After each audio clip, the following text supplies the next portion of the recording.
The certified letter arrived on a Tuesday morning. I remember because Lily had just left for school, her pink backpack bouncing as she skipped down our driveway. The envelope looked official, too official for 7:42 a.m. Willowbrook Estates Homeowners Association, stamped in the corner like a warning. Notice of fine, $500 for vandalism of common property. I read it 3 times, my coffee growing cold. The evidence? 5 chalk drawings my 6-year-old daughter made on the sidewalk in front of our house. They'd even included photos. Someone had taken the time to photograph each innocent drawing like crime scene evidence. Hey there, I'm Rachel Morrison, watching from Bend, Oregon. If you've dealt with an HOA that lost its mind, drop your location in the comments below. Trust me, what happens next will make you question everything about neighborhood standards. 8 months. That's how long we'd lived in Willowbrook Estates. After the divorce finalized, I needed a fresh start, somewhere with good schools and a safe neighborhood. The 2-bedroom townhouse wasn't much, but it was ours. As a paralegal at Brennan & Associates, a small family law firm downtown, I'd seen enough broken families to know that stability mattered more than square footage. Lily had been drawing on that sidewalk since April, when the Oregon rain finally stopped. Always the same 5 pictures. A rainbow stretching across 3 sidewalk squares, Mr. Whiskers, our cat who'd stayed with my ex, a pink heart with "I love Mom" in wobbly letters, a yellow sun with crooked rays, and a flower that looked more like a colorful spider. She'd trace them over whenever they faded, like a ritual of belonging. I studied the HOA bylaws that night, all 47 pages. Nothing about chalk. Nothing about children's drawings. Section 3.2 covered permanent alterations to common areas, and Section 5.8 addressed graffiti and vandalism, but chalk talk? The bylaws were silent. This had to be a mistake. Some overzealous board member who didn't understand the difference between spray paint and washable chalk. I'd clear it up with a phone call, maybe even laugh about it later. How wrong I was. Wednesday morning, I called the HOA office. "Willowbrook Estates, how may I direct your call?" The voice sounded young, nervous. "This is Rachel Morrison, Unit 47B. I received a fine notice about sidewalk chalk. Please hold for Ms. Whitfield Prescott." The hold music was aggressive jazz, all sharp notes and no melody. Then she came on the line. "Ms. Morrison?" Not a question, a statement, like she'd been expecting me. "Actually, it's Ms. Morrison. I'm calling about this fine notice. There must be some confusion." "There's no confusion. Your daughter defaced common property. The fine stands." "It's sidewalk chalk. It washes off with water. Temporary or not, it's still defacement. We have standards here at Willowbrook Estates." "Perhaps you're used to different neighborhoods, but here we maintain property values." Something in her tone made my jaw clench. "I've read the bylaws. There's nothing prohibiting sidewalk chalk." "The board has discretionary power to address any activity that diminishes the community's aesthetic standards. Pay the fine within 30 days, or we'll be forced to pursue legal action. Good day." She hung up before I could respond. That afternoon, I was outside with Lily, watching her add purple to her rainbow. That's when I saw her, Diane Whitfield Prescott. I knew it was her before she even spoke. The pearls, the pressed khaki pants, the clipboard held like a weapon. She walked with the purposeful stride of someone who'd never been told no. "You must be the Morrisons?" She didn't look at me. Her eyes were on Lily, on the chalk in her small hand. "I'm Rachel. This is my daughter. I'm documenting the continued violation." She raised an expensive camera, the kind photographers use. The shutter clicked repeatedly. Lily pressed against my leg. "Mommy, am I in trouble?"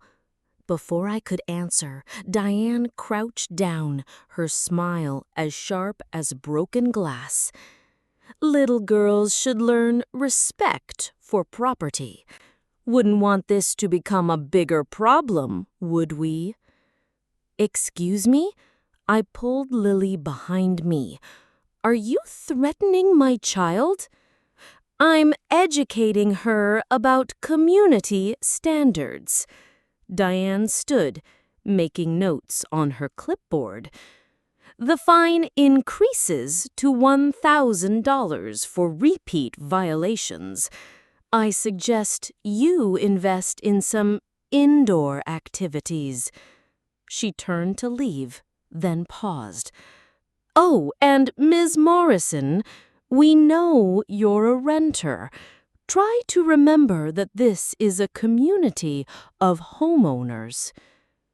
I'd bought the townhouse, paid the down payment with everything I'd saved during the marriage. But something told me correcting her would only make things worse. "Mom," Lily's voice was small, "should I wash it off?" I looked down at her rainbow, at the wobbly heart declaring her love. "No, baby. Your art stays right where it is." That night, I couldn't sleep. This wasn't about chalk or property values. This was about power, about someone who'd found a way to wield a clipboard like a crown. I'd handled bullies in divorce court, but this was different. This was my daughter, our home. I didn't know then that Diane Whitfield Prescott had done this before, that we were just the latest in a long line of families she'd targeted, that behind her pearl necklace and HOA title was something darker than a need for control. But I was about to find out. "Where are you watching from? And what would you have done?" Because trust me, this was only the beginning. The next morning, Walter Freeman knocked on my door. I'd seen him around, always wearing his Vietnam veteran cap, walking his ancient beagle. He lived 2 units down. "Ms. Morrison, got a minute?" "Of course, Mr. Freeman." He glanced around nervously, then handed me a folded paper. "Saw what happened yesterday. Thought you should see this." It was a fine notice from last year. $350 for unauthorized botanical displays. His tomato plants had grown 4 inches too tall. She measured them herself, he said, with a tape measure. "Been growing tomatoes 40 years, taught middle school science for 30. Never had anyone measure my plants until Diane Whitfield Prescott took over." "Did you fight it?" "My Mary was going through chemo. Didn't have the fight in me." He nodded toward Lily's chalk rainbow. "Don't let her bully that little girl. It's chalk, for Christ's sake." As if summoned, Diane appeared at the end of our row, clipboard in hand, and her husband Richard trailing behind with a camera and measuring tape. "Morning inspection," Walter muttered, "every Saturday." They stopped at each unit. The Nguyen's had a bicycle leaning wrong, photographed. The Martinez family's garden hose was coiled improperly, documented. When they reached us, Diane smiled. Miss Morrison, I see the vandalism remains. It's chalk. Defacement is defacement. She turned to Richard. Measure the affected area. Richard knelt, calling out numbers. Rainbow spans 42 inches across 3 sections. You're measuring a 6-year-old's drawings? We're documenting the violation. Property values can drop 3% in neighborhoods with visible disorder. She scribbled notes. As a licensed realtor, I know what damages values. Walter snorted. That why you're harassing families over chalk? Diane's smile tightened. Mr. Freeman, your roses are encroaching on the pathway again, 2¼ inches. She turned back to me. You have 28 days to pay. I suggest you handle this quietly, for Lily's sake. Is that a threat? It's advice. Children can be so sensitive, wouldn't want her to feel unwelcome. They moved on, leaving Walter and me stunned. She's getting worse, Walter said. The Andersons moved out last month. Elderly couple, lived here 12 years. 8 fines in 6 months. Grass too long, wrong mailbox color, wind chimes too loud. Wind chimes? She has a decibel meter. He lowered his voice. Last person who really fought her? City suddenly found code violations at his business. You didn't hear that from me. After he left, I found Lily watching from her window. That lady doesn't like my pictures. Some people are unhappy inside, so they try to control everything around them. Like Dad? The comparison stung. Maybe that's why Diane bothered me so much.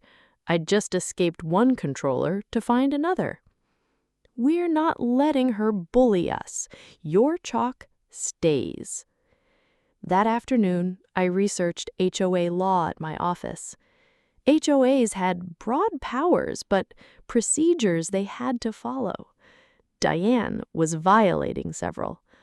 But as I'd learned, people like Diane didn't become HOA presidents because they respected procedures. They did it for the power, and tyrants never give up power willingly. The emergency HOA meeting notice arrived Tuesday. Discussion of property defacement standards. Thursday night, I walked into a packed community center. 40 residents. Tension thick. Diane sat at the board table with her brother-in-law, Gerald, and Louise Chen, who looked uncomfortable. Welcome, Diane began, clicking to a PowerPoint of violations, chalk drawings, bikes, garden gnomes. Lily's rainbow was slide 3. These may seem harmless, but disorder invites more disorder. What studies support that? A young woman stood, Ms. Gonzalez, Lily's art teacher.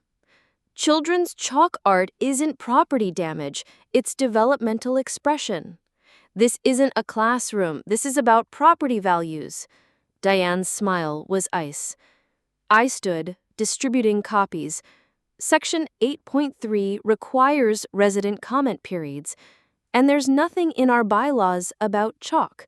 You've issued 47 fines in 3 years for non-violations.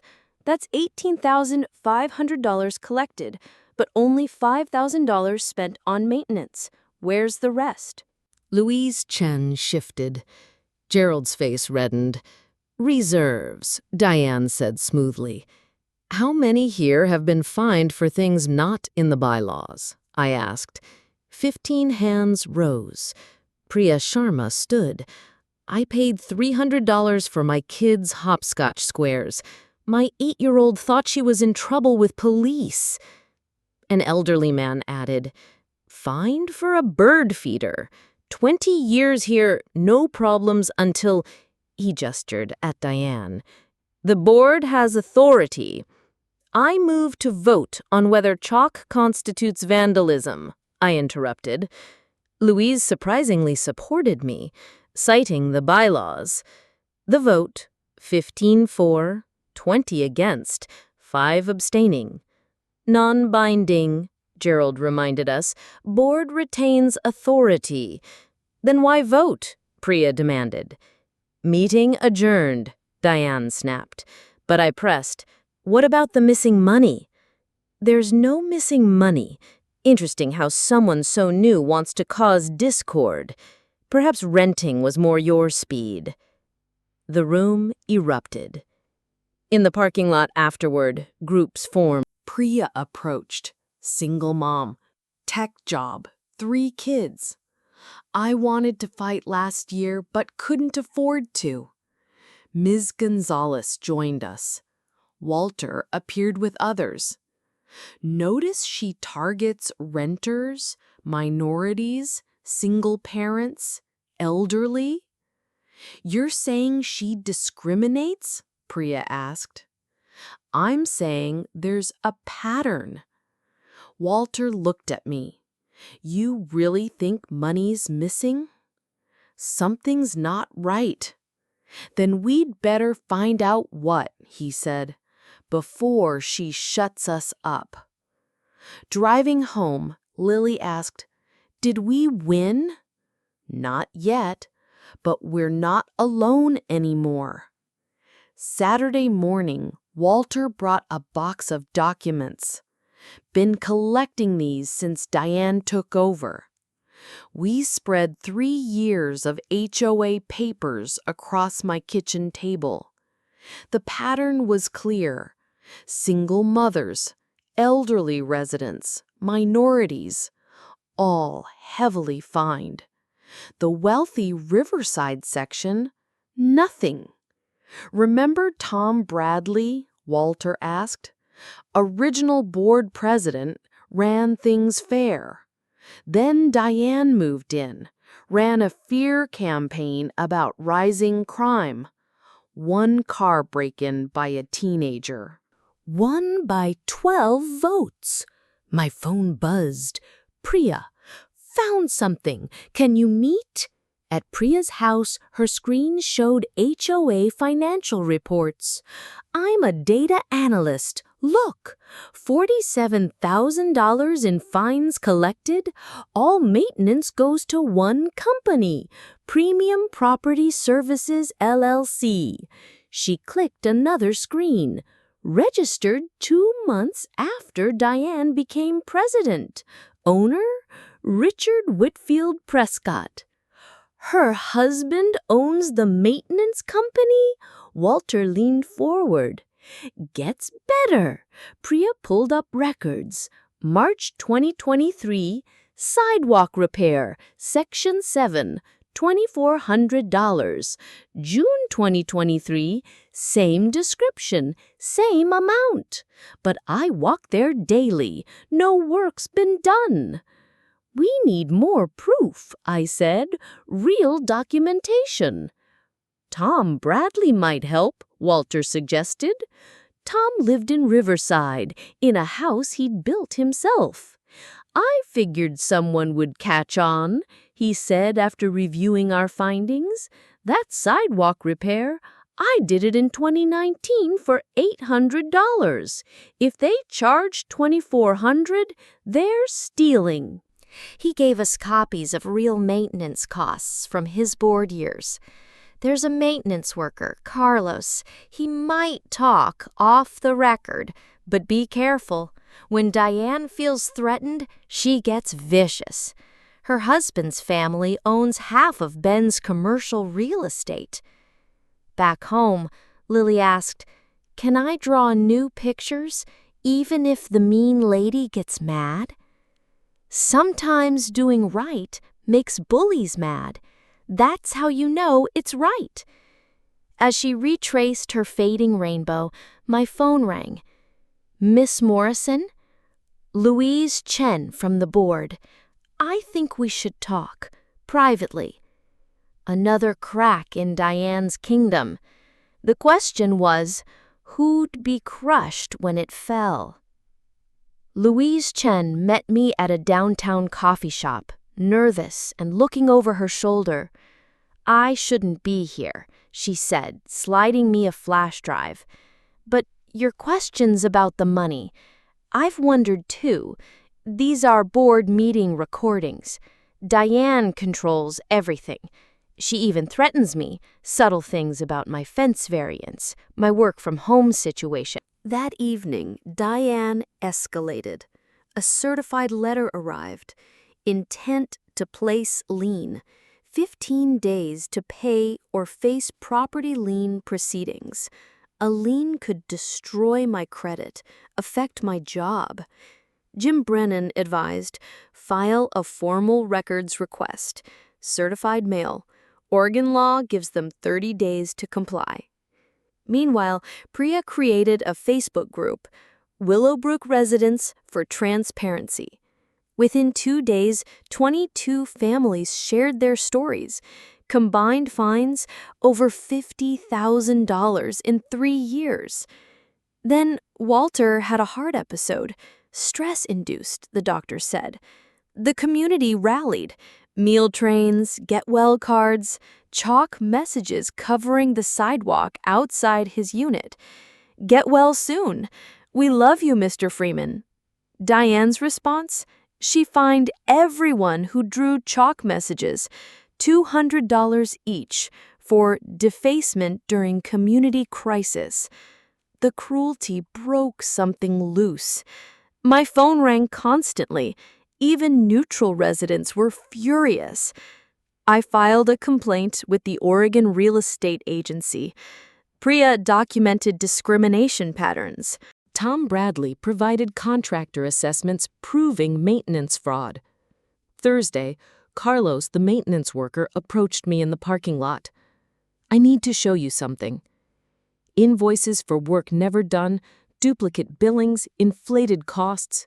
Mrs. Whitfield Prescott makes us do this. I have family to feed, but this is wrong." That evening, Jim Brennan called. "Someone suggested you're distracted at work, making mistakes, involved in financial irregularities." I told them to pound sand, but Rachel, she's playing dirty now. I found myself crying at the kitchen table. Lily hugged me, then grabbed her chalk. "When I'm sad, I draw rainbows. Want to help?" Outside, neighbors joined us. A dozen people coloring sidewalks together. Priya live-streamed it. This is what community looks like. My phone buzzed. Louise. Emergency board meeting. Diane knows about the real estate complaint. She's planning something big. Looking at Lily's rainbow, at our neighbors united, I realized Diane had miscalculated. Her kingdom of fear was becoming one of resistance. The November HOA meeting was packed. I'd spent the weekend copying evidence packets, 40 copies of everything we'd found. Diane opened with a bombshell. "The board has created a vandalism task force. New fines will be $1,000. All children's outdoor activities must be pre-approved." Gasps filled the room. Even her supporters looked shocked. "Point of order," Robert Mason called out. "Oregon law requires homeowner comment period. That's not ORS 94.655, I interrupted. "I have copies." Louise Chen shifted. "She's right, Diane." Grudgingly, "Fine, 2 minutes each." I stood, distributing packets. 3 years of records, $47,000 in fines collected, only $5,000 in actual maintenance. All contracts went to Premium Property Services, owned by Richard Whitfield Prescott. Residents flipped through pages, murmuring growing louder. Priya stood. Page 12 shows duplicate billing. Page 18 shows 87% of fines targeted minorities, single parents, and elderly residents. "This is a witch hunt," Diane shrieked. Carlos stepped forward. "No, it's truth. I work maintenance. She makes us submit false invoices." He held up his folder. 3 years of fake work orders. Gerald grabbed a packet, face going white. "Diane, I never saw these numbers. You said you handled finances." "Because you're too stupid," she snapped. "I resign," Gerald said quietly. "Effective immediately." Harold, the third board member, stood. "I also resign." "You can't resign during a meeting." Tom Bradley stood. "I move for immediate board dissolution." "Second." 20 voices called. "All in favor?" 47 hands rose. "Opposed?" 3. Diane, Richard, and one friend. "I'll sue everyone," Diane screamed. "My husband's family owns this town." "Actually," a voice said from the doorway, "you'll be facing legal troubles." Detective Sarah Chen, Bend Police Financial Crimes, showed her badge. "We need to talk about embezzlement complaints." "This is harassment." "Ma'am, please come with us." As they led her out, Richard stood frozen. "Diane, did we steal from our neighbors?" She didn't answer. Silence. Then Maria Santos started clapping. Others joined, not celebrating, but releasing 3 years of fear. "What now?" someone asked. "Now we rebuild," Walter said, "the right way." "Emergency elections in 2 weeks," Robert announced. "I nominate Tom Bradley for president." Outside, Lily had drawn stick figures holding hands around a house. "That's all of us, being friends again." Sometimes it takes a child to show us what we're fighting for. Detective Chen called within a week. They'd frozen HOA accounts, found $45,000 in misappropriated funds. Richard cooperated fully, claiming ignorance. "His signature's on fraudulent invoices," Chen said. "He's facing charges too." The emergency election drew record turnout. Tom Bradley won president unanimously. Priya became treasurer. Walter took honorary advisor. Our first act? Children's creative expression, including sidewalk chalk, is explicitly protected. At trial, Diane wore navy instead of pearls, looking diminished. Her lawyer claimed overzealous protection of property values. The prosecutor presented emails instructing Richard to inflate invoices, texts about targeting residents. "I want the Morrison woman gone." Sentence: 18 months prison, 5 years probation, full restitution. Richard got 6 months weekends, community service. Both lost their licenses. Their family disowned them. Restitution checks arrived in March. Mine, $3,200. The Nguyen's, $5,000. Walter got $4,500 plus medical expenses. "Can we have a party for everyone?" Lily asked. Thus began Willowbrook's first annual Chalk Festival. April 15th, tax day, seemed fitting. Over 200 people came, surrounding neighborhoods included. The sidewalk blazed with color, where Diane once photographed vandalism. 3 HOAs reformed because of you, Louise Chen said. She'd stayed as secretary, making amends. Tom found me. Board meetings are fun now. We start with the Kids Activity Committee, Lily's junior chair. We renamed the maintenance fund after Walter. He'd passed peacefully in December, surrounded by neighbors who'd become family. As sunset approached, Lily showed me her new drawing, a rainbow with "Everyone is welcome here" underneath. The Whitfield Prescott house had sold. A young couple unloaded boxes, the woman clearly pregnant. "Should we say hi?" I asked. Lily grabbed fresh chalk for when their baby comes. "Welcome to Willowbrook," I said.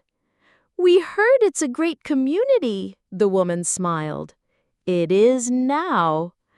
That night I posted online, "Thank you for standing together. This is democracy. Messy, colorful, beautiful." Comments poured in. Other HOAs reforming, other chalk festivals planned. Other bullies confronted. Where are you watching from? Remember, sometimes all it takes is one person saying enough. And sometimes just a little girl with chalk and a rainbow. 1 year later, the second annual Chalk Festival. 300 people, food trucks, news crews calling it the HOA Revolution. Draw with me? Emma, the toddler from the family who'd bought Diane's house, held up purple chalk. Her parents watched, grateful. Other HOAs had pages of restrictions. Here, the first rule protects children's creativity. Lily ran past, leading kids to face painting.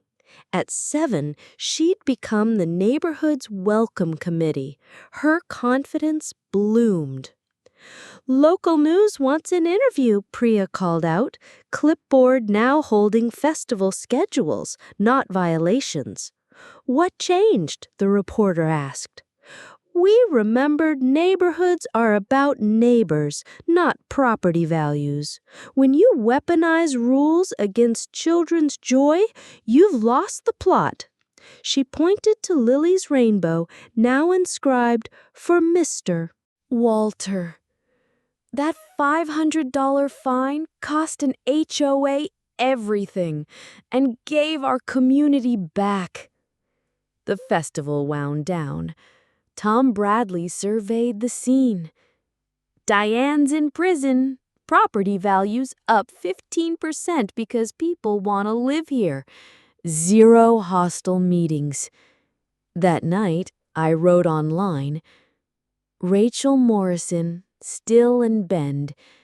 1 year ago, I was fined $500 for my daughter's chalk rainbow.